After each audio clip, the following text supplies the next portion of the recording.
Welcome to Bad Food Blog. What I wanted to talk about today, which was a kind of strange thing because this isn't technically food. This is things you cook food in. This is a stainless steel pan. I'm going to be trying this to, not to replace, say add another tool to the shed of what I can actually do, given that at the moment I use cast iron pans.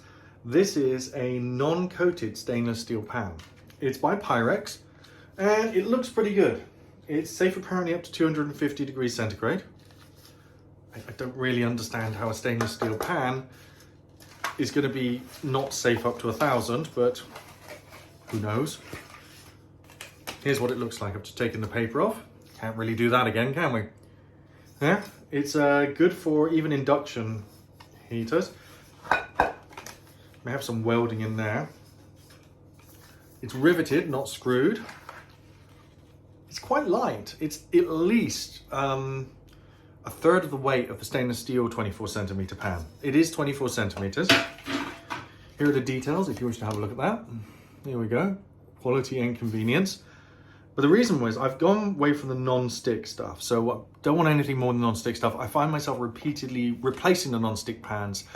I find myself replacing the non-stick pans every 2 to 3 years. And the stainless steel saucepans and others and big frying pan I've had, which is a giant one for making paella and thing, they have lasted for over a decade. So when it came to replacing my last non-stick pan, it was like, well, yeah, I got a cast iron one. But a cast iron one is a lot of work and you can't leave anything in the cast iron one. In fact, when you finish cooking, if you don't immediately take any wet food out of it, it will rust by the next day. And we're not talking a little bit of rust, it will rust.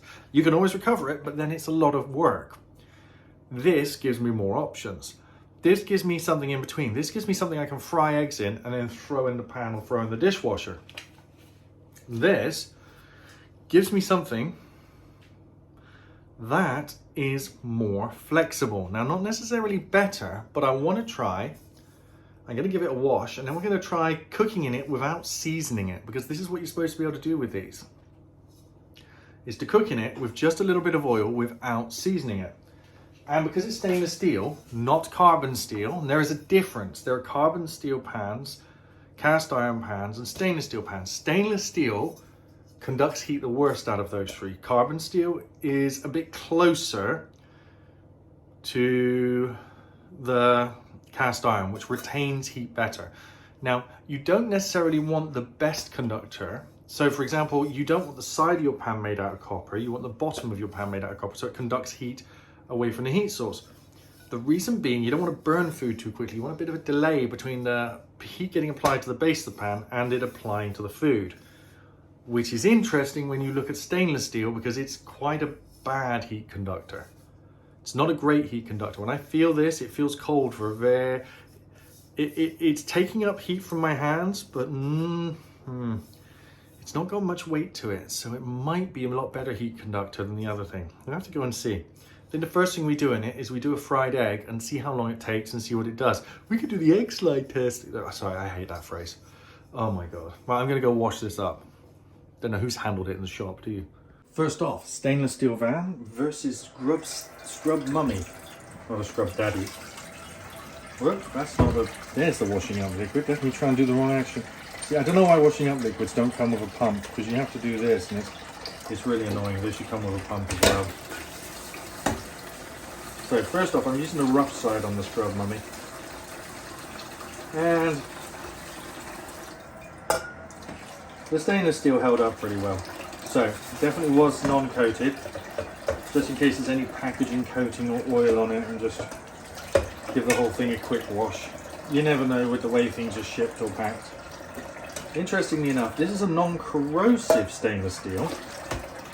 Not all steel is non-corrosive. This is going to sound amusing, but apparently Yi Cybertruck, if you get salt water on it, you have to wash it immediately. I'd have thought making the panels on the Cybertruck out of stainless steel, the point was you can have salt water on it and it wouldn't matter. But no, apparently the Cybertruck's panels are less like this and more like the cast iron pan, where the salt water left onto it for like 6 to 12 hours is going to make it nice and corrosive. Also, once you start corrosion on steel, you make a much better site for future corrosion.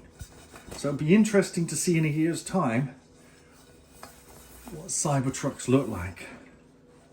So here we are with a groovy overhead shot. Pan is completely cold, it's just a bit warm from the thing. Let's turn this on.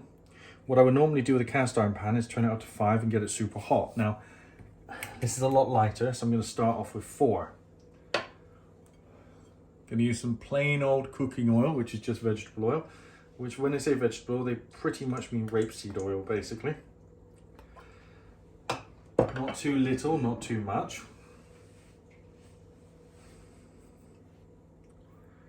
Wonder how hot the pan is getting already.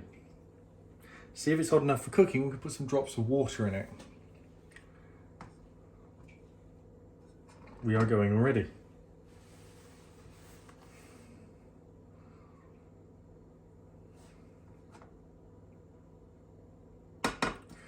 It appears to be reflecting a lot of heat. Yeah. Oh, it's just starting to get warm. Wow, now it's getting hot very fast.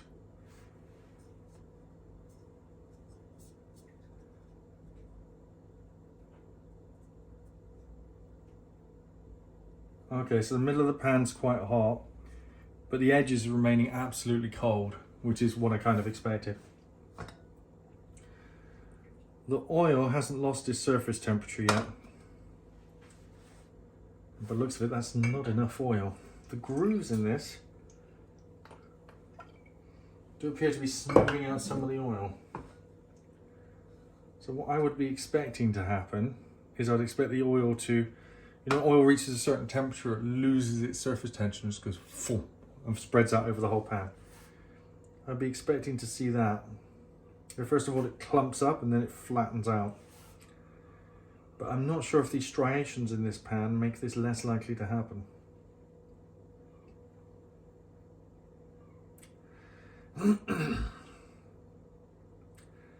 There we go, the surface tension is starting to go. Nope, still not seeing sort of even flow. Starting to see the sort of tendrils or fingers across the pan. Yeah, there we are. Starting to get to the temperature, but we're not at the point yet where you do that and the whole bottom of the pan's covered in oil. So this doesn't look like it conducts heat very well. I can tell that because the top lid of the pan here is completely cold still. The bottom bit here, I can bear with my finger, but I know if I touch the middle, I'm going to have an injury. So definitely doing something. Getting to learn a pan is an interesting thing. I'm sorry this is taking so long and seems so boring, but I might edit a bit of this down. But the whole idea of this is I'm showing you how long it's taking, and I can't do that. See, 3 minutes seems a rather long time. This seems more like the sort of time these things take to heat up.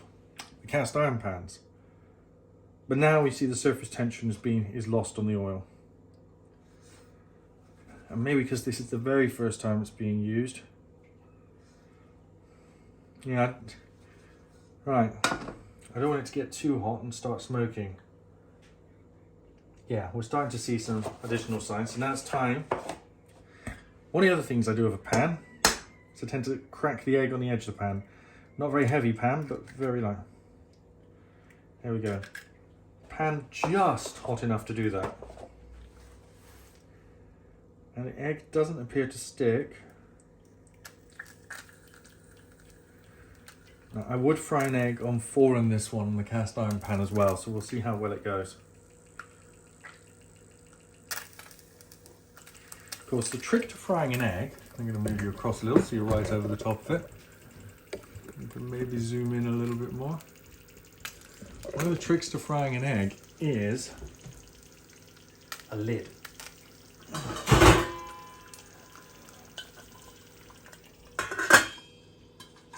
I know it looks like it's designed for that one, but it's not. This is a lid from an IKEA pot. It does fit perfectly over this Pyrex one. Now, I will turn it down to 3. You have to steam the top. We're not going to cook the top via conduction from the bottom because you will burn the bottom of the egg If you want the egg to come out perfect, it needs to be perfect on the top and the bottom.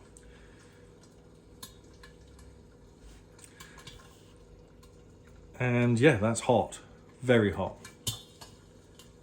But there is no heat. No heat in the top corners of the pan yet.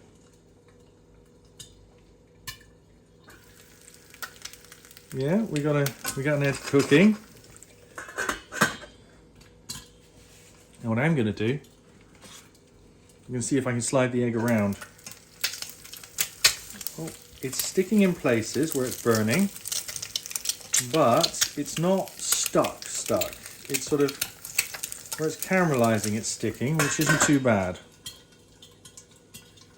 Smells pretty good.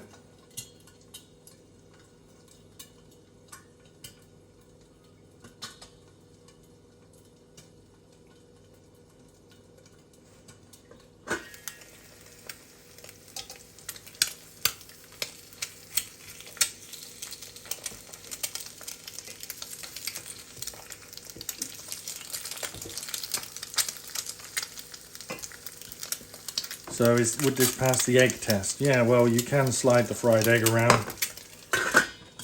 There's no coating on this. And it seems to have done its job, so...